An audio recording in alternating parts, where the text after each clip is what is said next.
Hey guys, this is Andrew with rockclass101.com.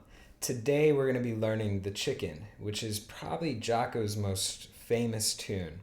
So this song is going to be a lot of fun for us because it has backing tracks.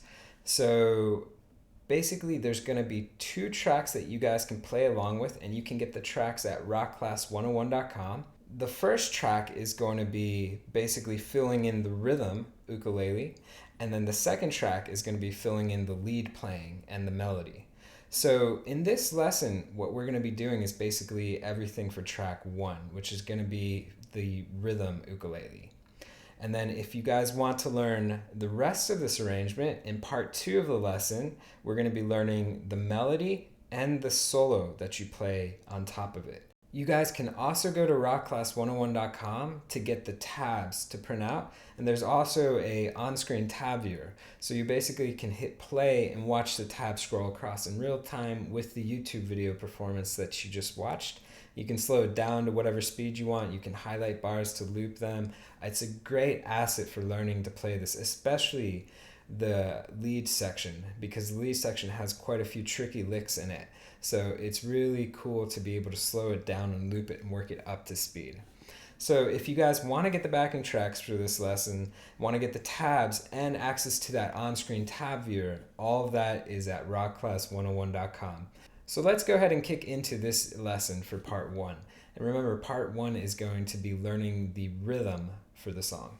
Alright guys, so there's 5 chords throughout this song. So there's not too much going on with chord work. There are a few new shapes that you probably haven't played before. So we're going to cover all 5 chords. And I also want to point out that the song is a 16-bar format. So it just keeps repeating through the 16 bars. So basically, the order that we're playing it in, it starts off with 4 bars of a bass intro. So we're actually not going to be playing for the first 4 bars. So you can count through that. You can count 1, 2, 3, 4, 2, 2, 3, 4, 3, all the way to 4. And the bass intro is that ba ba da da da da da ba da da da da da da. That goes 4 times for the intro. After that is when we kick in with our rhythm section. So our rhythm section is going to start with a B flat 7 chord. So think of it like this. Make a G7. Okay? We make this G7 chord. We're going to move it up to the 5th and the 4th fret, right? So I'm ignoring string 4. I'm going to be playing 5, 4, 5, right? So that's 5 on string 3, 4 on string 2, and 5 on string 1. All right, and I can just strum from 3 down. So this one is going to get 4 bars, right? But remember, we're on the 5th bar right now out of 16. So we have 4 bars of B flat 7. So here's what our basic rhythm will sound like. So that's 1 bar. So what I'm doing is I'm going strum, strum, followed by 2 mutes. So I have strum, strum, and then 2 mutes. And my strums so far, they're just going to be down. Okay? After those 2 mutes, I'm going to add some plucking. I'm going to pluck strings 1 and 2, and I'm using my 2nd and my 3rd finger to pluck. Then I'm going to hit string 3 by itself. So if I add that to the mix I have, okay, again. Okay. So now the next one is going to be adding 1 more strum followed by 2 mutes. So it's basically the same thing we did for the first few hits. Okay, so if I put it all together, I have... So again, we have strum, strum, mute, mute, pluck, pluck, strum, mute, mute, strum, strum, mute, mute, pluck, pluck, strum, mute, mute.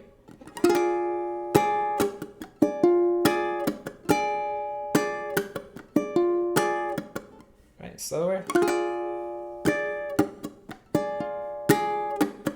Okay, that's the base of your rhythm throughout this entire song.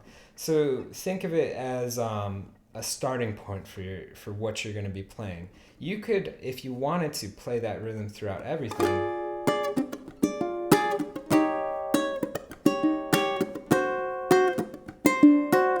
Right? You could play it through all those chords and it'll sound fine.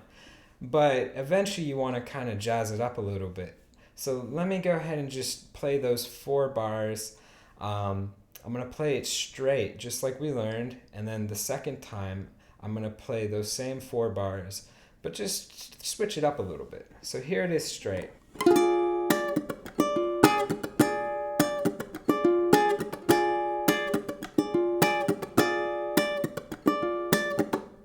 Okay, now if I switch it up a little bit, this is what I could probably get.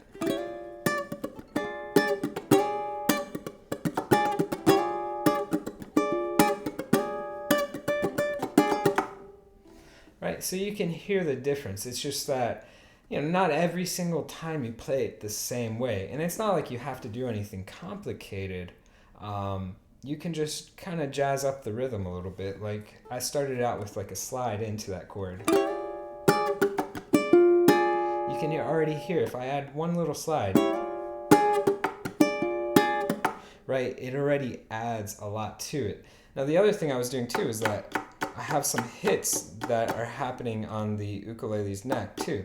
So it adds a percussive element to it instead of just going... Right, so that's without it. And if I add the hits, it'll sound like this. Right, so you can hear just the difference that 2 little variations that we threw in there made. So it's up to you, you can play it straight, or you can just start messing around with rhythms and coming up with your own vibe for the chords, right? So let's go ahead and move on to the next one. So remember that B flat 7 goes for 4 bars. So next we're going to the E flat 7. So if you make a D7 chord, right, which is that barring the 2nd fret and then adding your middle finger to the 3rd fret of string 1, this is a chord we're probably all familiar with. That's our D7. Now if we move it up a half step, now we're barring 3 and putting that middle on 4 on string 1. We have an E flat 7. So we're going to do 2 bars of E flat 7, and if I strum it the same basic way, I would have, right? So that's going to go twice, and then we drop down a half step to D7. Okay, and this one will go once.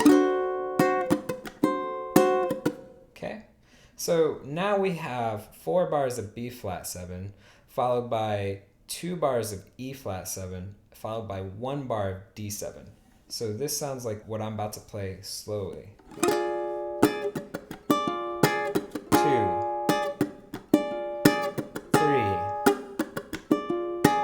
4, 5, 6, 7. Next it goes into a G7. So you could play it like a regular G7. I threw in this voicing for G7 just to switch it up a little bit. Basically what we have is our ring finger on 5 on string 3, our middle finger on 3 on string 2, and our index on 2 on string 1. And of course our 4th string, our G, is going to be open. So I'm doing just the same rhythm. And it's only for 1 bar. And then we're finally going to go into our last chord, which is going to be a C7. So again, you could do the basic C7, but again, I switched it up. So keep that first finger on 1 on string 1, take your middle finger, put it on 3 on string 2, and your ring finger on 4 on string 3. And our 4th string can be open for this one. And we have 3 bars of C7.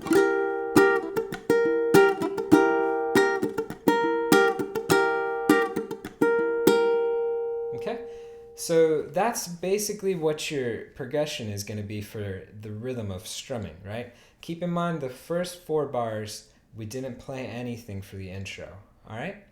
So our last bar to complete the 16th bar cycle is going to be the da-da-da-da-da-da-da, ba, right? So that sounds like this. Okay? So basically what I'm doing is I'm going 1 on string 1, then 4 on string 2, 1 on string 2, then 3 on string 3, and then 1 on string 3. Okay, again, 1, 4, 1, 3, 1.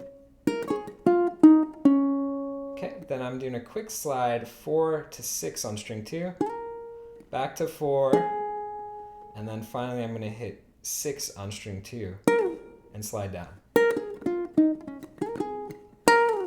Right, slower.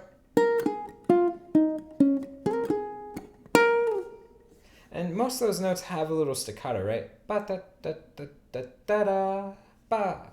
Right, so a lot of them have that staccato feel to it.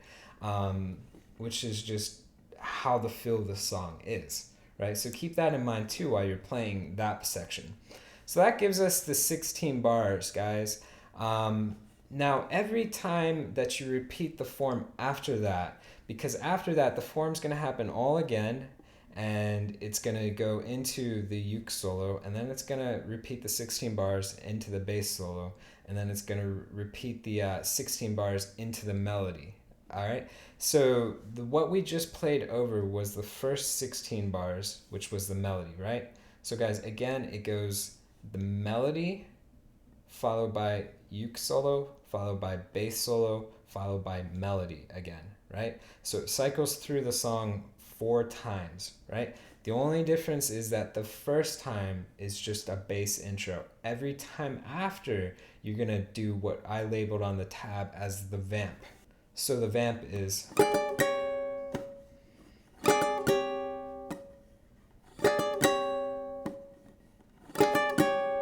right? So that happens 4 times, and that fits over those 4 bars, the first 4 bars of the 16 bar phrase.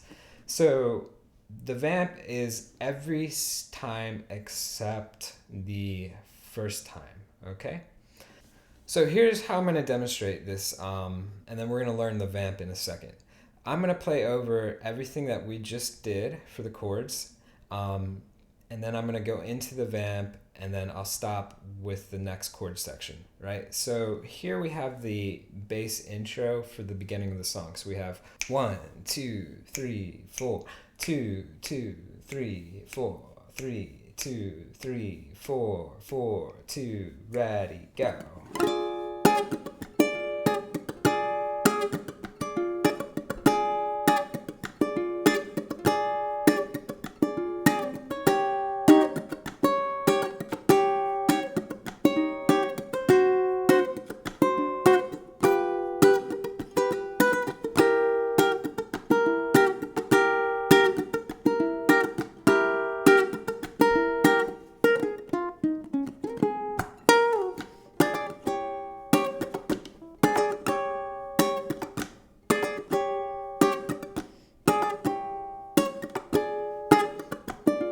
You see how it went right back in the chords right there, right? So every time that we go into those first 4 bars, when the 16-bar phrase happens again, besides the intro, you have the vamp, okay? And then it just cycles back through all the chords that we learned for the remaining 12 bars. So basically the vamp is, if we make that same B flat 7 chord, and we can use our middle finger just to mute string 3, I'm only playing 4 on string 2 and 5 on string 1. And I'm just going 2 hits, moving it down a half step, and then holding that out for the remainder of the bar. So it starts on beat 2, 3, 4, 1. Ba-da-da, ba-da-da, ba-da-da. And one more time. So it goes 4 times, right? So that's all the vamp is. So there's your first 4 bars, and then you fill the rest of the remaining 12 bars with what we just learned for the chords. So guys, that's everything for the rhythm track. So just keep in mind, if you're playing along with the backing track on the site, remember you don't play for the first 4 bars. So just count it like I did. 1, 2, 3, 4, 2, 2, 3, 4, 3, 2, 3, 4, 4, 2, 3, 4, and then come in, fill in the chords for the remaining 12 bars, and then start the 16th bar phrase again with the vamp, right? Right? And then you're gonna cycle through the form 3 more times after that, right? So the whole song goes 4 times through the form, and that'll get you through playing with the first backing track. So it's a lot of fun, guys. If you want to learn the rest of the song, which is the melody and the solo, we're going to be doing that in part 2 of the lesson. So access to the backing tracks, access to the complete tabs, the on-screen tab viewer, and the second part of the video lesson are all at rockclass101.com. Hope to see you guys there. Thanks.